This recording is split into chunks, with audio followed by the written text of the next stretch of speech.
Hello everyone! I've got a little unboxing for you today. You might have seen me unbox the Staub cocotte a while ago, and if you've been wondering how I've been getting on with it, the answer is great.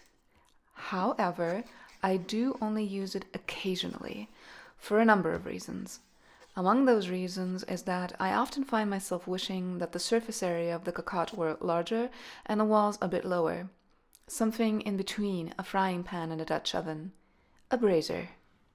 I wasn't really in the market for a new cast iron piece, especially considering the cost per use of the first one was still so-so, but then I noticed a promotion at a local supermarket for some Smeg cookware, including a braiser in this beautiful creamy color, and I was intrigued. I'd never heard of Smeg doing cast iron cookware, and when trying to look it up online, I couldn't really find anything either.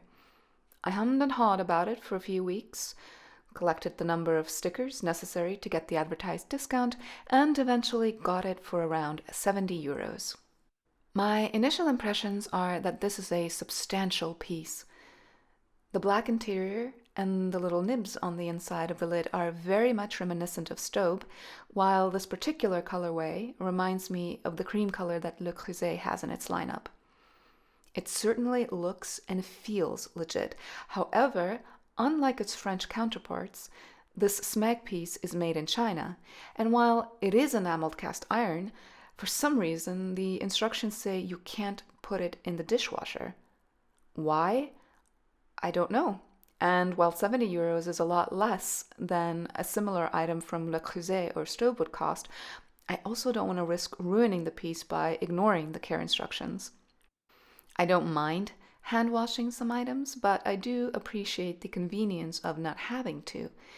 And more than anything, it just makes me suspicious of the quality of this Smeg Braiser long term. Those are just some of my initial thoughts.